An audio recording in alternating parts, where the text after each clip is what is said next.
ladies and gentlemen, we are right at 8:30. We're going to go ahead and call the meeting to order here. If you can find your way to your seats. Welcome to the Conscious Contact Speaker Group of Alcoholics Anonymous. My name is Brian, and I am an alcoholic. We got our t-shirts, we got our hoodies on display. Those are available. You can see any group member. They're available for a small donation. We sell them to you guys at cost just for fun. A reminder, this group is all about service. We do have a commitment that we do every Sunday night. It's up at a treatment center in Quakertown, and we go up there. We try to bring 3 or 4 people up there every week. Just share like a little bit of your story, 5-10 minutes, whatever you got. But if you're interested in doing that, coming out, they always really appreciate it. So you can see me, see Ron, see any home group member. My good friend Nick over there also has a commitment going on Wednesday nights. They're doing a big book study over at Hatfield. So we got service commitments available if you're interested in coming out and doing that kind of stuff. Again, see any home group member. And with that, I am going to bring up my good friend who is now moved up to number 1 in the chairperson power rankings. Please help me give a warm welcome to Nikolai. 6, 7. Okay. Welcome to the Conscious Contact Speaker of Alcoholics Anonymous. My name is Nick and I am an alcoholic. And welcome home, everybody. This is a 1-hour speaker meeting that meets every Saturday evening at St. Paul's Lutheran Church, 301 North Main Street in Doylestown, Pennsylvania. Food and fellowship starts at 8 o'clock, followed by our speaker at 8:30. The business meeting for this group meets every Saturday at 7 p.m. to 7:30. Please come early and join us. The purpose of this group is to provide a consistent message of hope and recovery through God reliance and service to others through the practice and teaching of the 12 steps. We record all speakers so that others may benefit from the message of recovery. If you wish not to be recorded, simply ask. And this is an open meeting of Alcoholics Anonymous. The group would like to welcome everyone, especially newcomers. Is there anyone new or from out of town that would like to introduce themselves on a first name basis? Yes? Jerry, alcoholic. Okay, in the back. In the back. He's an alcoholic. Welcome. Yes, sir. Jesse, alcoholic. Hey, Jesse, welcome. I'm Tim. Sorry. I'm Tim, I'm an alcoholic. Tim, welcome. Hey, Lauren, welcome. Luke, welcome. Anthony. Hi, Ella, welcome. Jeremy, alcoholic. Jeremy, welcome. Okay, and welcome to everybody. The Conscious Contact Speaker Group encourages sponsorship. Would anyone with working knowledge of the 12 steps and is willing to sponsor, please raise your hands. Excellent. Thank you for your service. Are there any announcements for the good of AA? Yes, sir. I am Gary. I'm an alcoholic. Gary. So Monday night, 6 p.m. is the Stay Alive Limited Step meeting. It's right out there. Everybody is welcome. Okay. And Brian did mention that Big Book meeting on Wednesdays. It's a men's recovery house, so it's a men's only meeting at 7 o'clock in Hatfield. We just started in the beginning of the book, so if you want information about that, come see me. It's a very informal, non-sanctioned meeting, just kind of sitting in the living room going through the book together. So with that being said, any other announcements? Yes? Hi, I'm Michelle. I'm an alcoholic. On Thanksgiving Day, Covenant Church will be having a free Thanksgiving dinner from 1 to 3. All are welcome. Tommy, and I'll be who's there doing the making prayer? coffee. Who's doing the prayer? Who's doing the prayer? Me. Jason.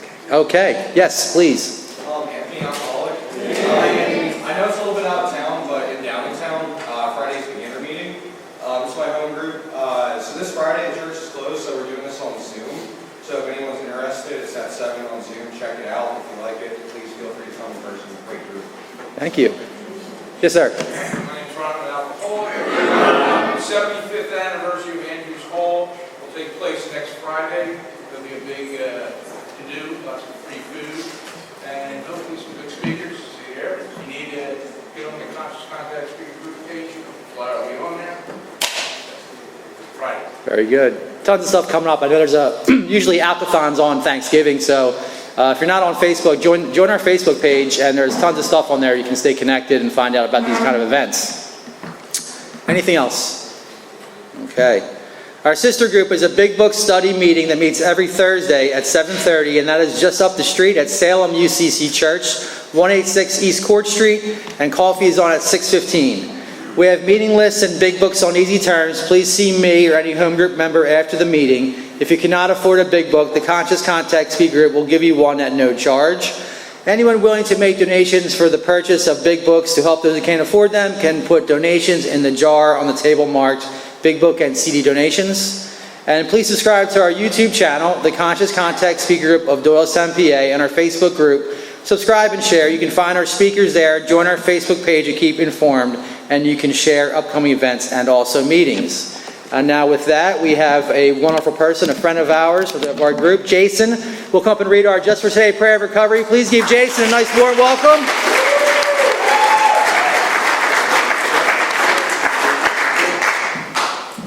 Good evening, everybody. What a great crowd tonight. So just for today, prayer of recovery. I'm Jason, I'm an alcoholic. Just throw that out there. Just for today, I will be agreeable. I will look as well as I can, dress becomingly, talk low, act courteously, criticize not one bit, not find fault with anything, and not try to improve or regulate anybody except myself. So can you please put your hands together for the Canadian princess who's from the South, Kara, as she joins us to the stage.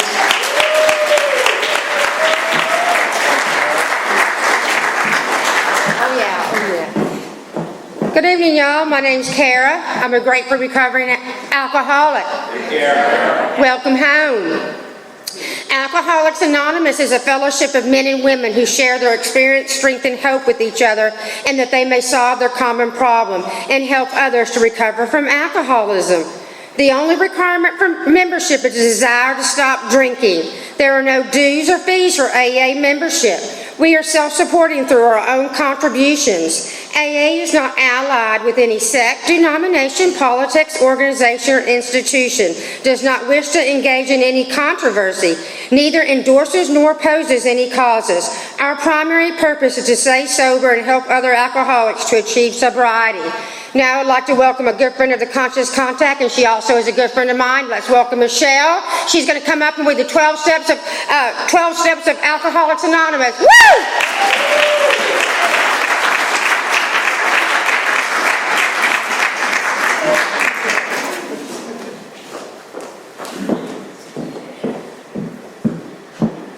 Hi everybody, my name is Michelle and I'm an alcoholic. And I will read the 12 steps of recovery. Step 1. We admitted we were powerless over alcohol, that our lives had become unmanageable. Step 2. Came to believe that a power greater than ourselves could restore us to sanity. Step 3. Made a decision to turn our will and our lives over to the care of God as we understood Him. Step 4. Made a searching and fearless moral inventory of ourselves. Step 5. Admitted to God, to ourselves, and to another human being the exact nature of our wrongs. Step 6. We're entirely ready to have God remove all these defects of character. Step 7. Humbly asked Him to remove our shortcomings. Step 8. Made a list of all persons we had harmed and became willing to make amends to them all. Step 9. Made direct amends to such people wherever possible, except when you do so would injure them or others.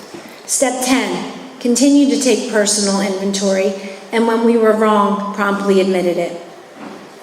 Step 11. Sought through prayer and meditation to improve our conscious contact with God as we understood Him, praying only for knowledge of His will for us and the power to carry that out.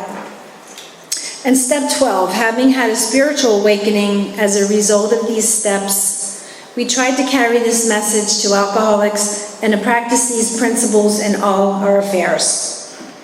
And I'd like to welcome Nick back up, also known as Alcohol Nick.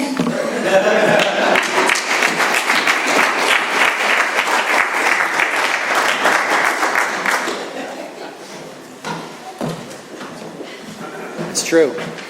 Okay. Let me move this around here. Okay. We have a 7th tradition which states every AA group ought to be self-supporting, inclining outside contributions. At this time, we'd like to pass around the baskets. We have no dues or fees, but we do have expenses, and this group provides many services, and your donations cover food, rent, big books, CDs, events, and workshops. Also, there's a Venmo QR code back there. I also have it in my phone. Come see me, and we can, if you want to make a donation that way, that'd be wonderful. Okay, please take a moment to silence all cell phones and try to limit movement during the meeting to avoid distractions. Now, we'll introduce our speaker, a good friend of the Conscious Contact Speaker Group tonight, all the way from Westchester, Pennsylvania. From the Acceptance Group, we have Antonio, or Tony L. Please give Tony a warm welcome.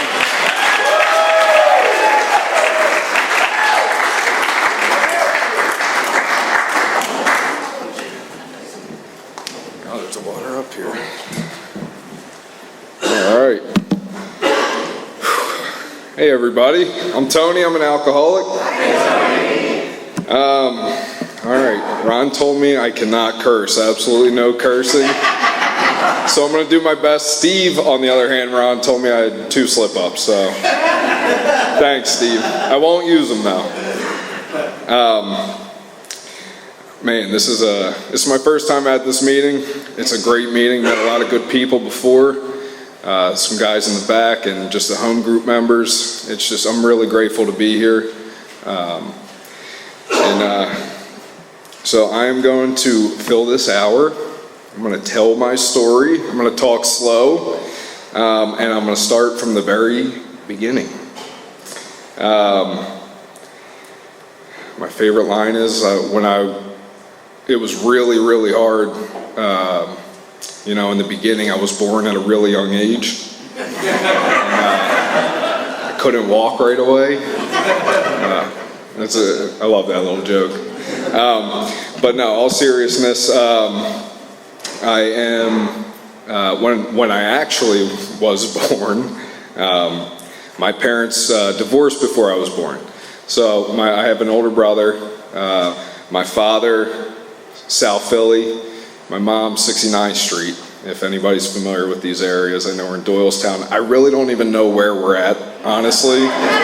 We looked it up on the map before we came here, and we're like, oh, it's like above Philly, so it's cool. I've never been here, great town. And then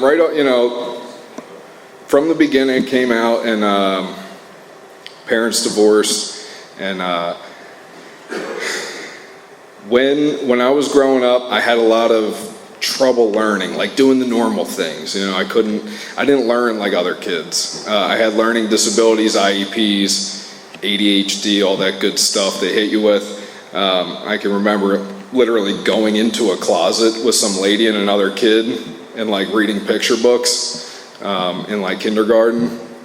And I was always doing the comparing outward. Everything. And I don't know if that makes me an alcoholic or not, but it's part of my story. I would watch other kids at football practice throwing the ball with their father. Their father would be there, and I always be like, man, why don't I have that? Why is my father not here? That's kind of like how it went. My mother eventually met somebody who became my stepfather. I was a very skinny, scared kid. In school, I got beat up a lot, didn't curse. It's a win, I'm gonna take that.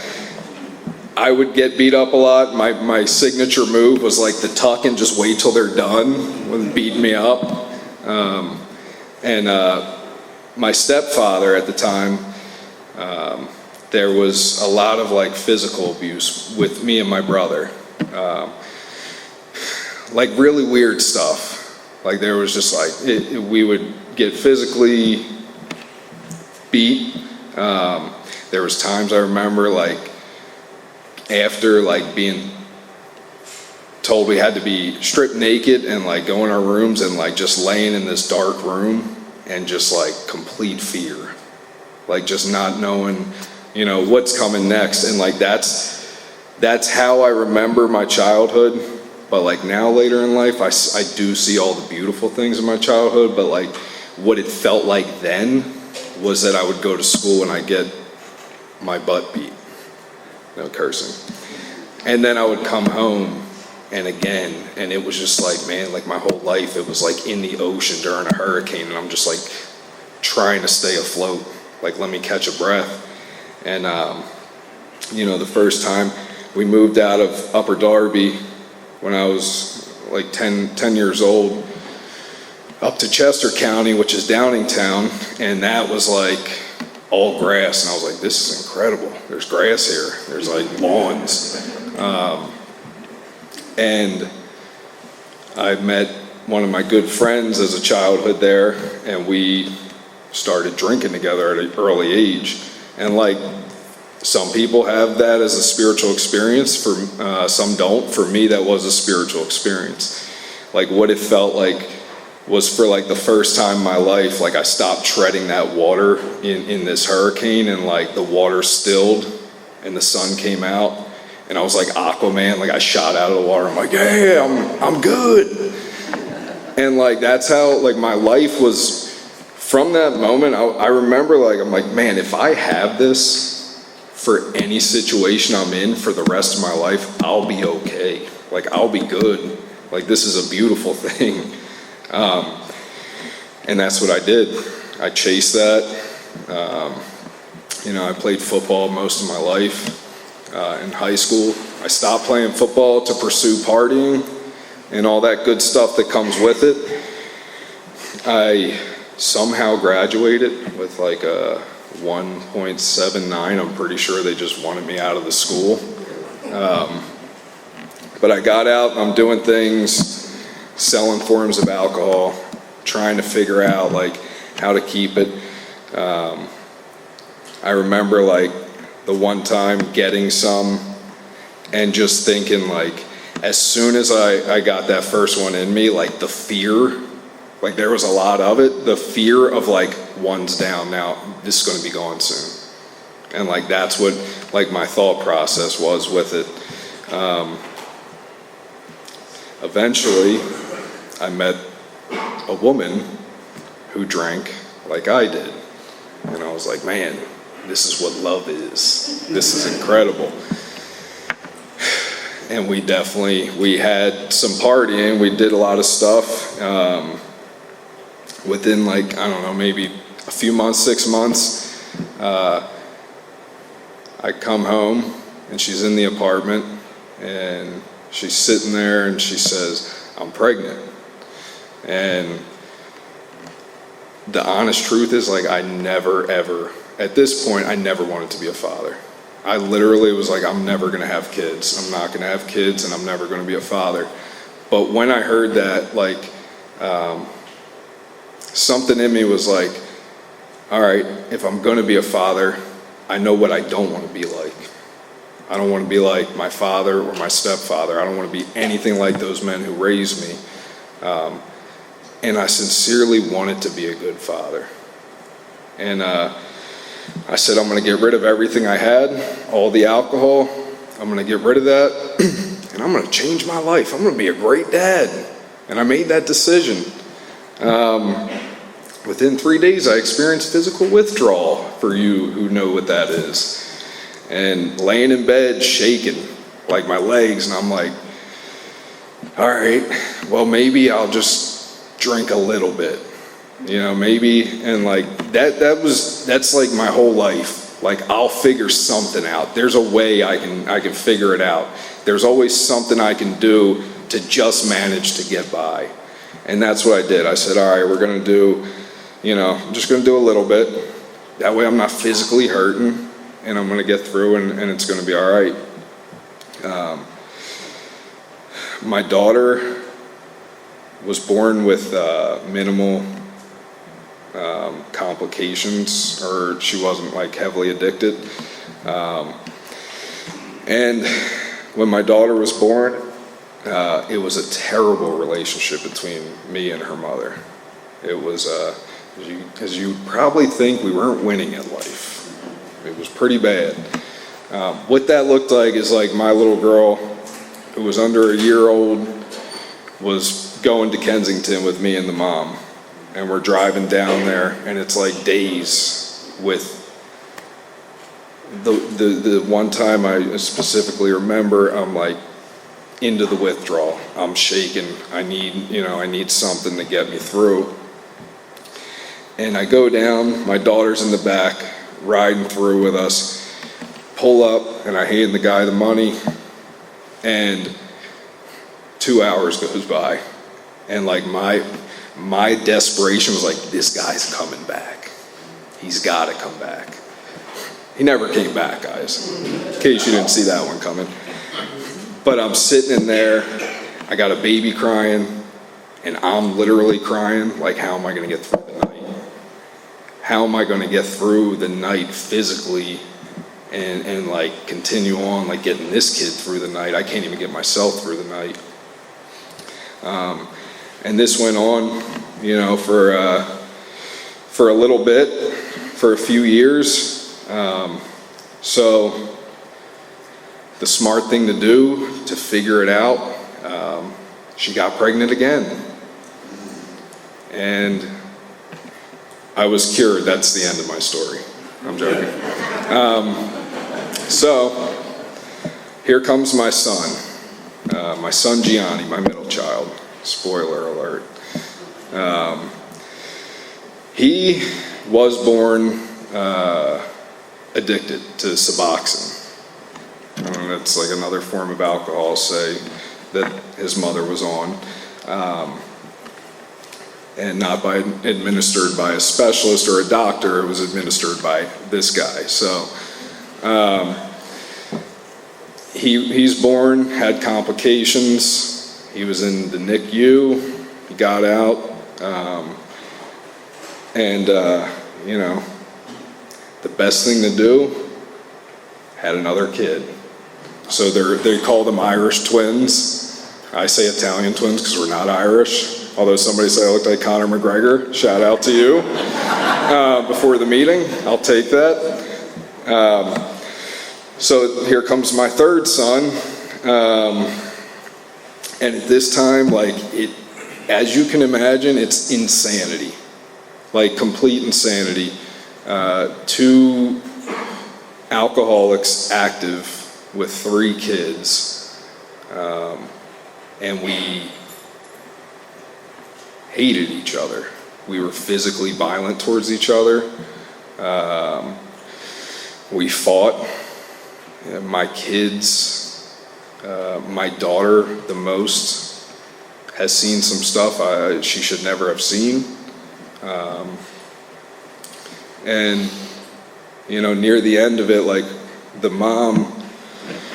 their mother moved back to, I think it might even be near here, Lehigh Valley, or maybe not. I don't even know where the heck that really is.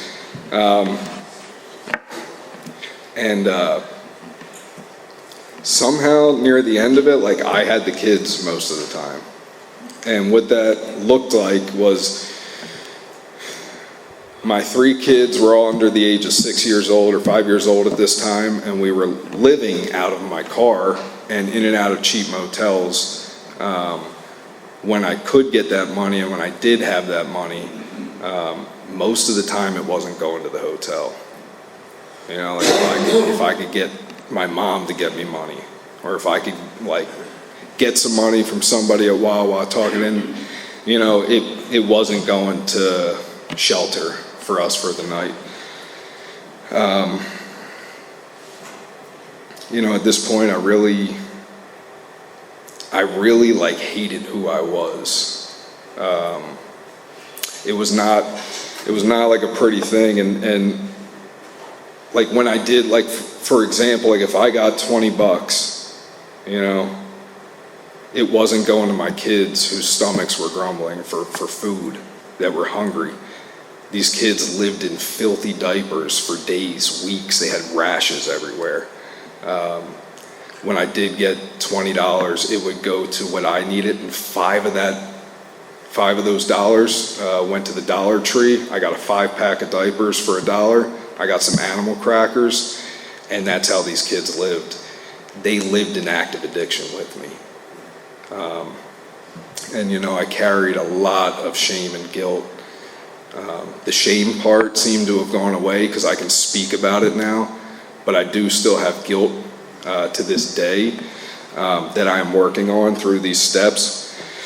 So what it looked like near the end of the run, and I've been in and out of jail, I've been in and out of institutions, and I have been to the ER. I used to think that nobody could possibly understand what was going on inside of me. Nobody could possibly relate. I was at the ER one night and I was intoxicated off other forms of alcohol, and, you know, remember like telling the guy, the nurse, that I was a fallen angel. And he was like, I think you may be intoxicated. I think you may be an alcoholic. And I was like, you don't understand. Nobody does. I'm different. But at this point, I'm on probation. I'm in and out of the system. And I have these 3 beautiful children. And, you know, I would sit there and I would have to put that drink in me when I'm in the car with these kids. And I'm crying because I don't want to do it. But I didn't know any different. I didn't know anything else to do because that was my solution. And I hated myself at this point. And there's this moment I had outside of a Wawa.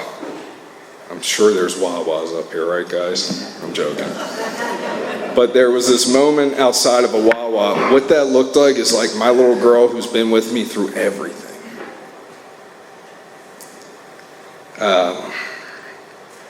I would have her walk around and we would go through the ashtrays at Wawas, at malls, and I would dig through them and I would see which ones, you know, what cigarette butts I could still smoke, which ones still had something in it. And I would take my daughter with me because I thought I wouldn't look as crazy, but I probably looked a lot crazier, guys. And this one morning, it was like 6 a.m. and they're in the car sleeping.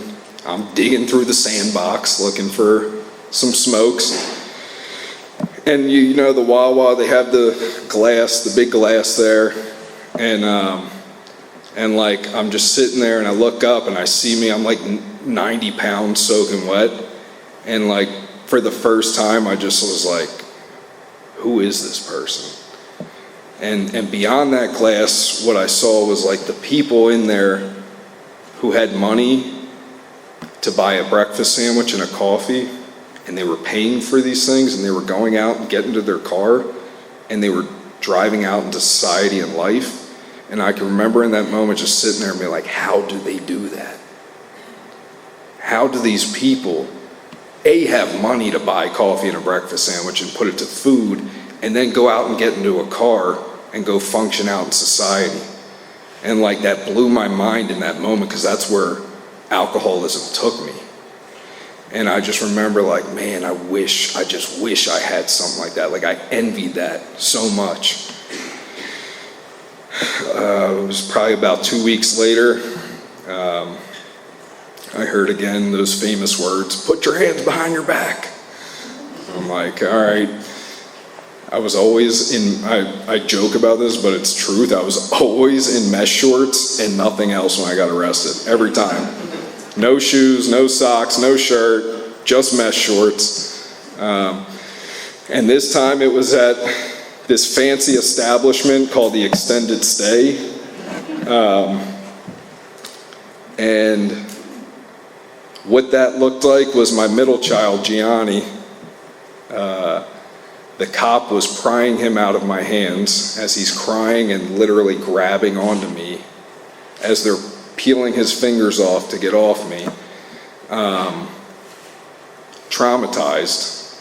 My mom shows up with my daughter and young baby at the time, my other child. My mom's crying. My daughter's crying, and my little boy who's being pulled from my arms is crying.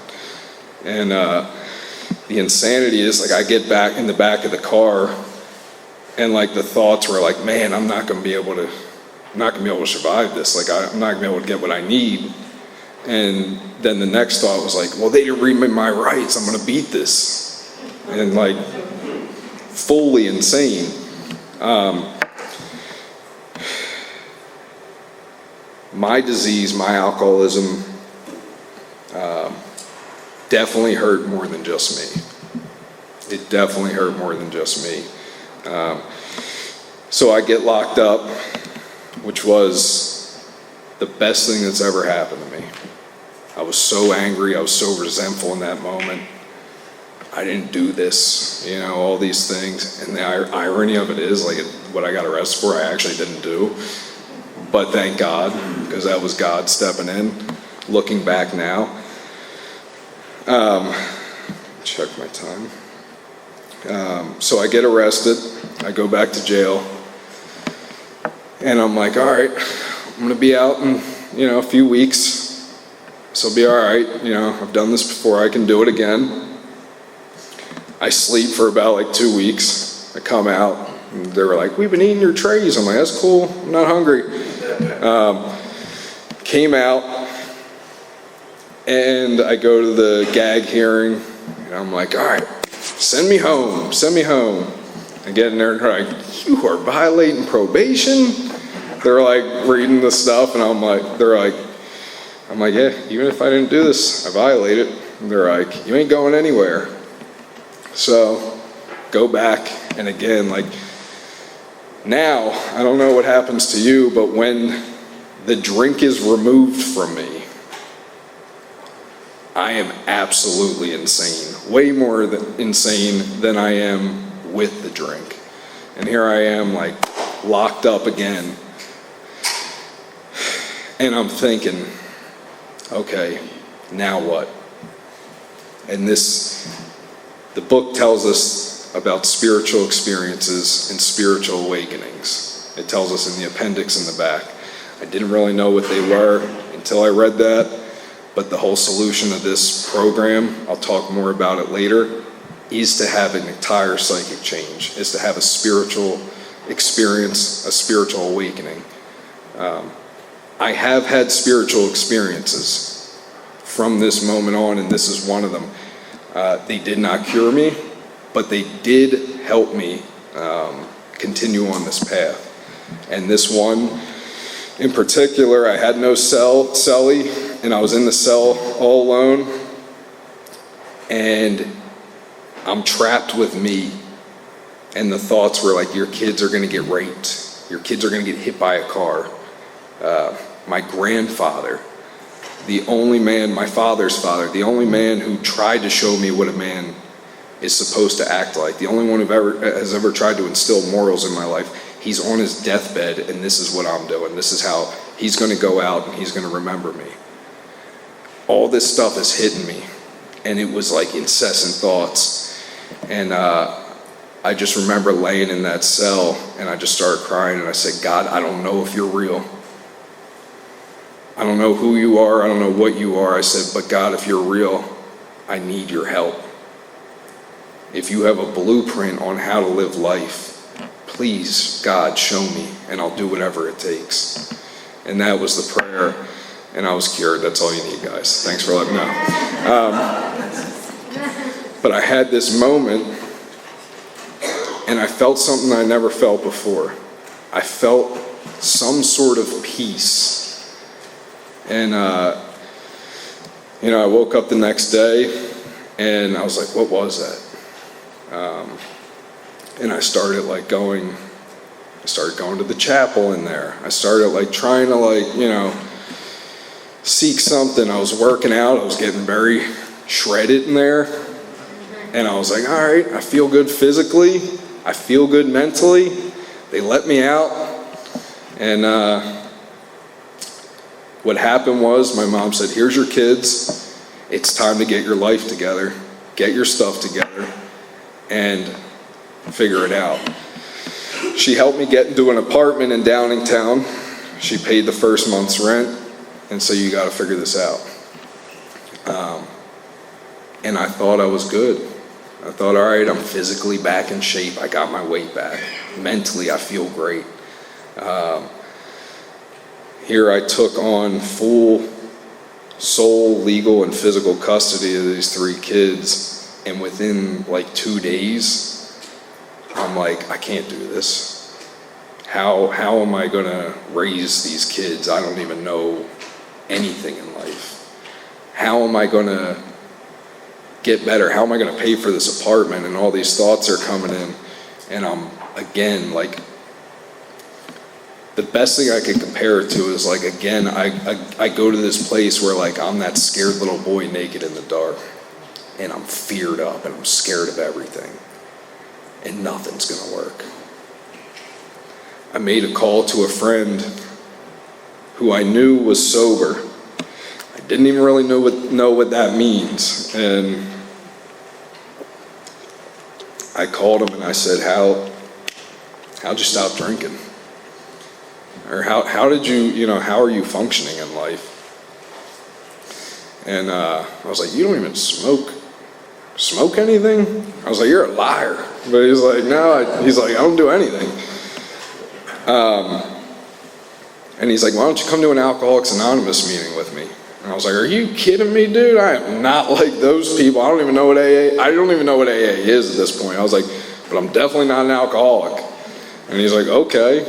And then he told me, well, there's a men's support group tonight, Thursday night. Would you be open to that? I said, yeah, I'll go to a men's support group. I could do that. I'm willing to do that. We show up, and the first guy's like, hey, I'm Eric, I'm an alcoholic. I'm like, dude, what is this? Why would you bring me here? I am not an alcoholic. And he's like, why don't you just sit down and just listen? In the meeting, I don't know if anybody's ever been to a stag meeting. It was Westchester Stag. It's a men's meeting, and there's a podium like this, and they just call people up to the podium to speak or share for 5 minutes.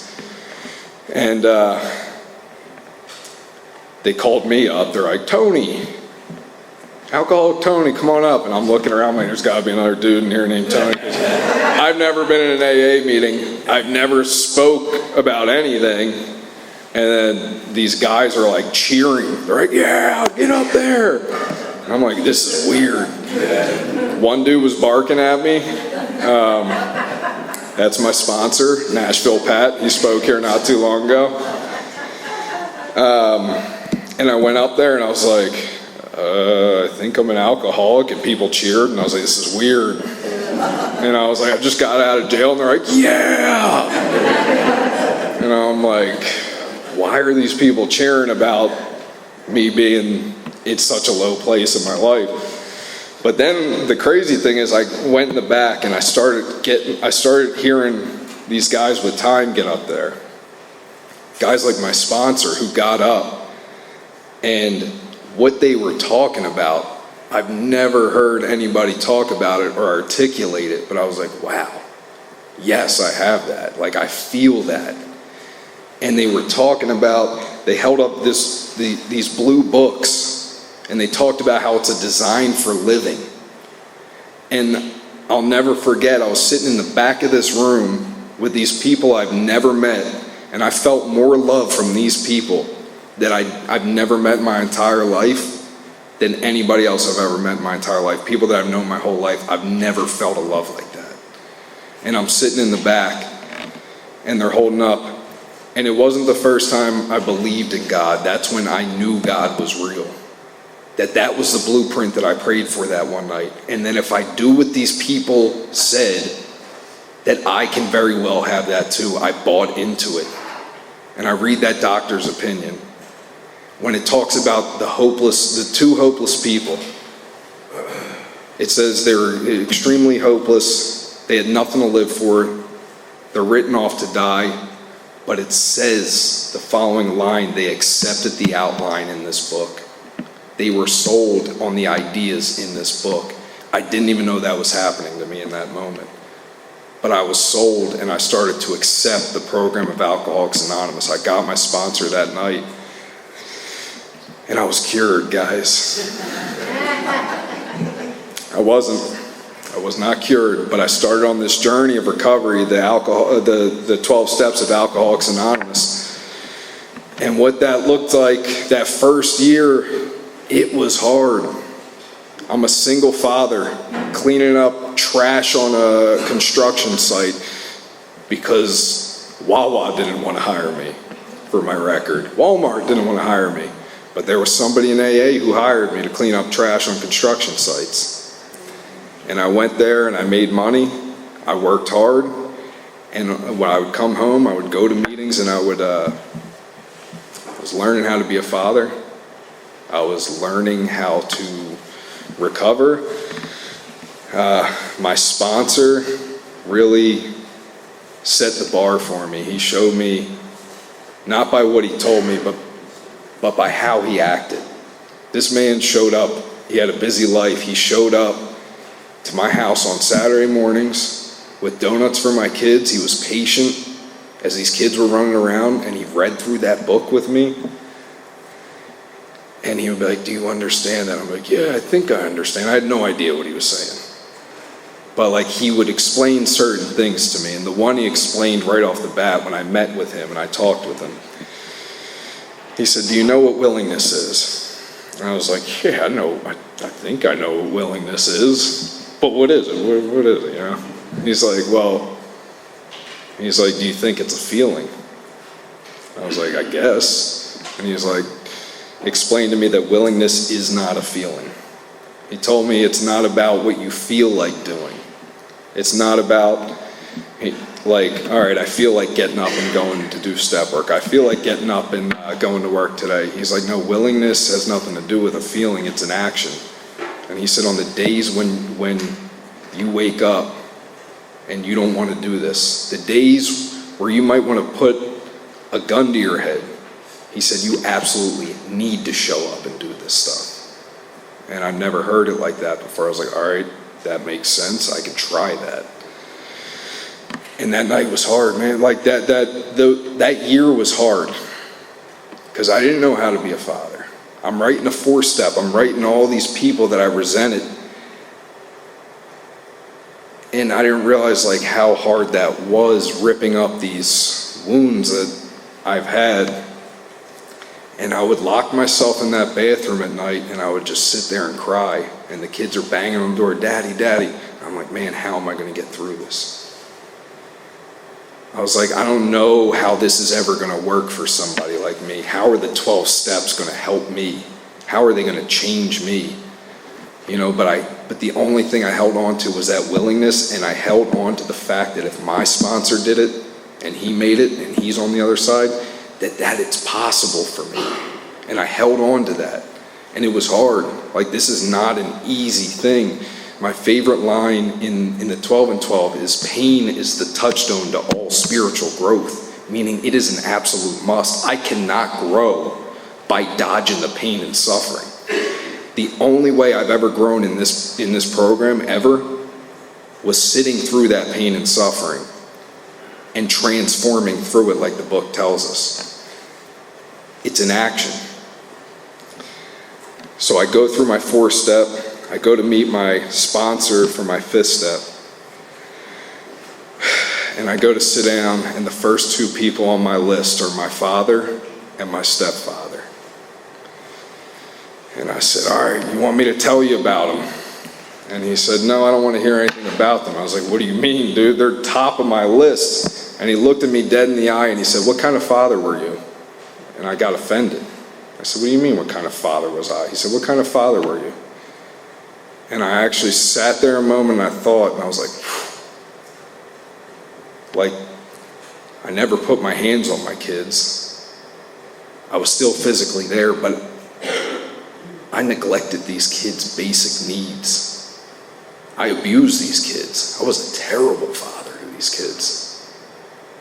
And like, he showed me in that moment that like I was no better than these people that I thought were so bad. And I actually saw, it was like, whoa, like that perspective shift for me. And then he said, now we'll get into your father. And I was like, what is happening? And he's like, with my stepfather, he sat there and explained to me. He said, all right, what's your part? And I was like, oh, my part was I shouldn't have been a bad kid. And he's like, nope. He's like, you know, stuff happens. He explains this to me like, stuff happens to you as a child that you have no part in. He said, but let me ask you something. How did you internalize that? And what's the story you told yourself? And how did you go out into the world? And what did you carry from that moment on? Who talks like this? I was like, what is happening? And I said, man, I stopped trusting men. You know, that I wasn't enough. You know, and he said, that's your part. What you took on about a belief about yourself and how you went out into this world. And he showed me as we went through every situation, I said, oh my God, my entire life I was the same person. It doesn't matter who it was, what situation I was in. I was the same person living the same thing. My patterns were right there in front of my face. It was insane. You know, it talks about we have to take stock honestly. I've never inventoried my life up until this point, I can tell you that.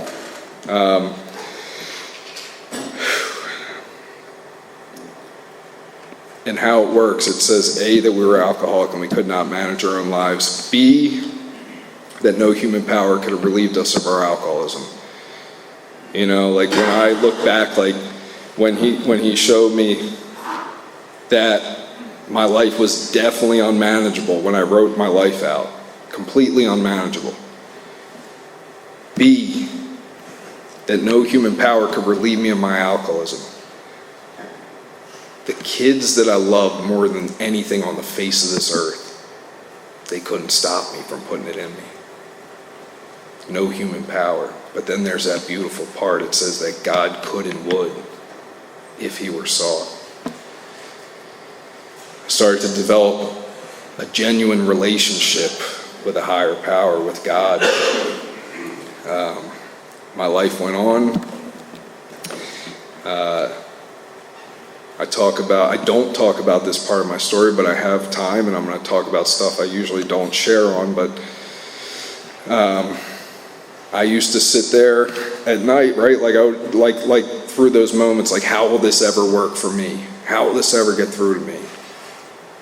And then I look back and I'm like, wow, I'm on this side of it. And it's like, you just show up and you do the things. Then the next thing was, who would ever in their right mind want to be with somebody like me with 3 kids and all the other stuff I come with as a single father? She's in the crowd tonight. She's right here. But that's something I thought was impossible. And here I met this woman in AA. I didn't take her hostage. We didn't take each other hostage. And we started dating. And it was, again, like anything, it was tough. Like navigating those things with 3 kids. But we continued to choose our programs and each other through it. Down the road, we're dating, I don't know, a few years at this point. And my middle son, Gianni, the one who was taken from me, I would go to work like when I first started getting sober, and he would be holding on to me again because he didn't know if I walked out that door when I was coming back. At this point, it's like a few years into recovery, and he resented me. He would say, I hate you. It's all your fault. And he would have these meltdowns. And it was crazy. And I'm just like, and I would get so angry. And I would go to my wife, who was my girlfriend at the time, Lauren, and I'm like, doesn't he see what I've done? Doesn't he see the life that I'm living now? I'm a changed person. Doesn't he see? And she does this crazy thing where she talks to him like a human being. I just get upset and stomp away like a man-child. And she talks to the kid. And she went down, she came up, and she looked at me, she said, and she repeated what he said. She's like, he's angry, he remembers a lot of things. And I never thought that. Like my thing is like, I changed my life. They're living good, they have a pillow to sleep on, they go to school, they have food, they're good. And she said like, he remembered specific things that happened. And I was like, oh man, I sat up that night thinking. I called my sponsor the next day. I said, do I have to make like an actual amends? Because the amends that I made to them was that I'm going to continue on to this recovery program. I'm going to continue to be a better father. I'm going to continue with my recovery. I'm going to continue growing. But at this point, I called him and I said, do I owe him like an actual amends? I think he was like 8-7 at the time. And he said, well, what are your intentions? And I told him my intentions, and I said, but Pat, like, this kid, he's a manipulator. Like, he's the kind of kid, I was like, I'm scared he's gonna use this against me. He's like, what do you mean? I was like, every time I raise my voice or somebody's like, Dad, where's my apology? You owe me an apology. And I'm like, this kid, he's me. So I said, man, I'm scared he's gonna use it and manipulate it and use it against me. And he said, let me tell you something, your only job is to show that kid what a flawed man looks like and takes accountability of their life. That's it. You show up and you do that. All right. So I made this plan that weekend. I'm gonna make this amends to this kid. And God always steps in and intervenes, because Lauren picked up our daughter. Lauren is my wife. We are married, and those kids call her mom. They wouldn't know their birth mother if they saw her today, but they call that woman mom because of the program she works and the life we have today. She's a special person.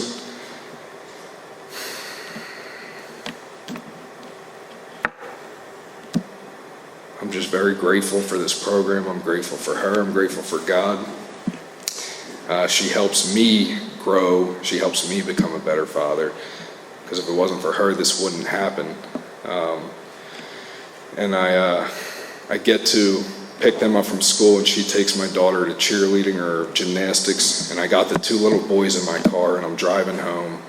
And my youngest, who definitely doesn't remember his mom, he said something about Mama. At this time, they called her Lauren. She wasn't Mom yet. And I was like, what do you mean your mom? And I turned back, and he's like, no, Daddy, you're Mama. And I was like, oh, but that opened this door. And then Gianni, my middle child, he goes, yeah, Daddy, you remember in the hotel? And he said, you remember this time when you and Mom, and he started naming stuff, like naming specific things of me and his mom physically fighting and yelling at each other. And he said, Daddy, I would go in the bathroom and hide, and nobody even knew I was there. And I'm like, phew. And I'm driving, and I'm like, oh, I guess I got to make the amends now. I'm like, yeah, that wasn't right, buddy. Like, I'm like, what do I say right now? Like, I don't know.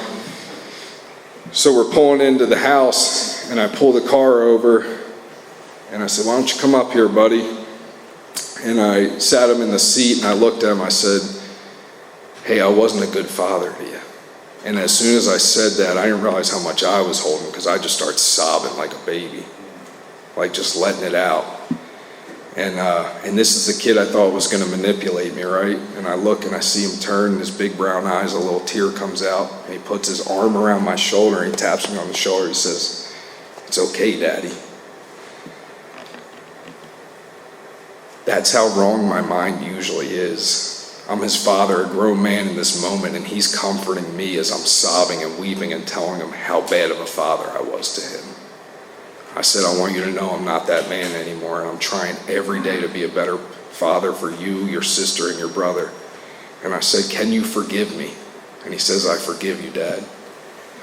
And I wouldn't have that moment without this program. I wouldn't have that moment without my wife. I wouldn't have this moment without God. And that's the beautiful healing that happens through this program.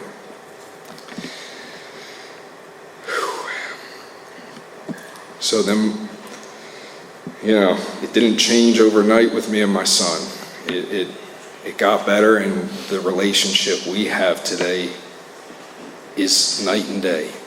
That kid is night and day. And the reason that kid is night and day is what my sponsor says. It's because of the love that was learned from this program, and it touches the people around us. Let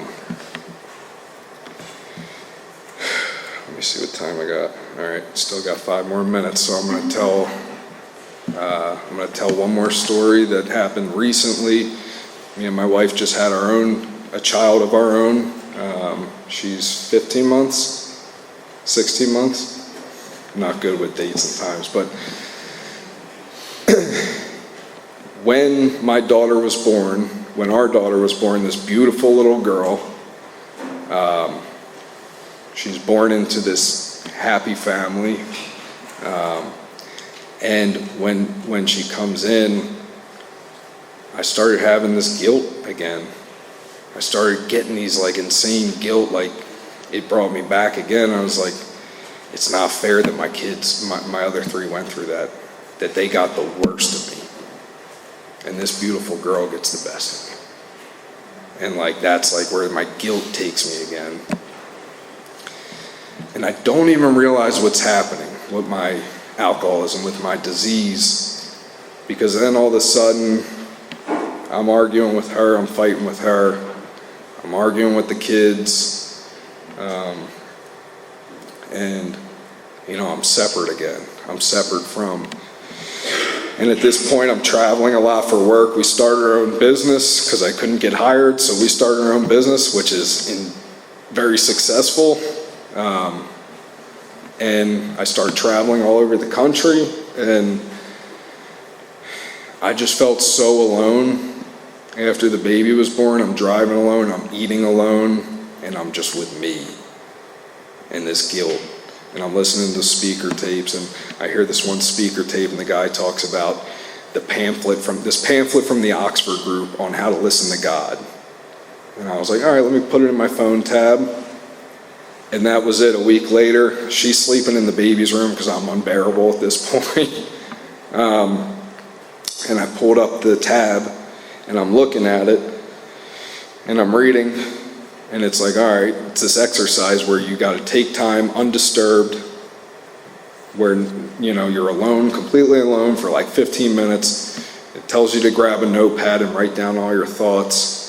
It says all these thoughts are going to hit your head. You're going to go through all kinds of crazy stuff, and then it tells you like how to differentiate what's from God and what's not. And basically, if it's from love, if it's rooted in love, it's from God. And I was like, all right, I'm going to do this the next morning. I'm in enough pain. And I go to sit down. But I was like, I don't need a notebook. I'll just think about them. I can skip that part. So I skipped that part. And the thoughts are flying. They're going crazy. And I get to this point where like I'm in this like meditation, whatever you want to call it, prayer. And I would like to say it's God, but I don't know, like it's like this guide or this voice. It's the only way I can describe it. It sounds like me, but it brings me back to the father I was with those 3 kids in that moment. And I'm looking, and the voice says, you have to forgive this person, because I need you to come back to the now so you can be a good father to all these kids and be a good husband to this woman. And I was like, all right, I forgive him.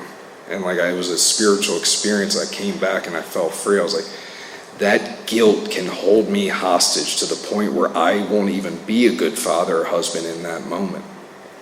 And like what I've learned through this program is the work is never done. There's always a deeper surrender. There's always work to be done. And I'm not healed all the way yet, but the 12 steps continue to help me see myself in a different light, to help me walk towards growth. And every time, I gotta tell you people, if you're new, it's never been the meditating up on a hill and being like God flying down and tapping me on the head and I'm cured. It's like the worst pain and suffering, and it's usually my own making, but like going through that is where the healing actually happens. If you're new to this program, if you're new tonight, the only thing I can tell you is like, if you hang around, if you do what these people say, if you walk through the 12 steps of Alcoholics Anonymous, it's not an instant fix. But I promise you, if you stick around long enough, if you walk through the pain and face it long enough, there is all kinds of heaven waiting for you on the other side. And it's hard to describe that to somebody who hasn't experienced it. I can't tell you what that feels like until you've actually had that experience. My prayer is that anybody who doesn't have it hangs around long enough to get that, because I don't deserve to be here tonight. Probably none of us do. But thank God for this program. Thank God for these rooms, because like these are the hospitals for people like us. They give us the true medicine. It's not a quick fix. But if it's possible for me to be standing up here in an orange crimson suit like everybody tells me it's something different. I'm wearing a suit, guys, and I'm standing on a stage. That's crazy. If I can do it, anybody can do it. Hell, if Ron can do it. I'm joking, Ron. Ron, I love you, and I appreciate you for having me out here, and I think I've reached 9:30. Thank you for having me, everybody.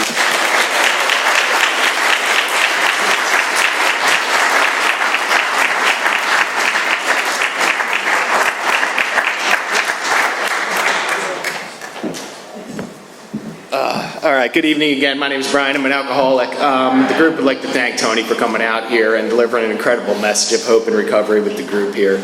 A couple quick announcements and we'll wrap it up. We always have food and fellowship every week starting at 8 o'clock, so feel free to get here early, enjoy the coffee, the snacks we put out. If you do want to get involved in service with this group, there's a lot of moving parts, setting everything up every week, so we always appreciate that too. If you do want to help us out with a little service work right after the meeting, we could always use help putting the chairs away. It is customary for us to thank our speakers. They come here on their own time and expense, so usually we do form a line in the front here, and we thank our speakers personally, if you care to do so. I want to thank everybody for helping out with the meeting tonight, all of our greeters, our readers. Most importantly, let's thank our speaker, Tony, one more time.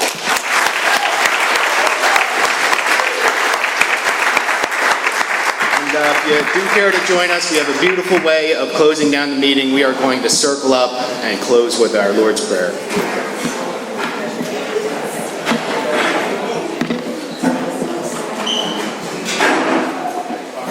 Fall asleep?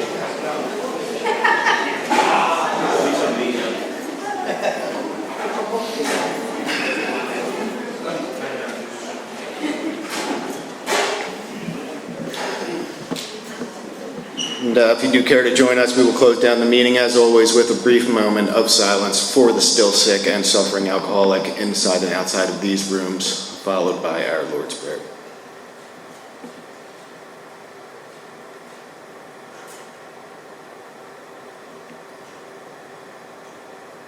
Our Father,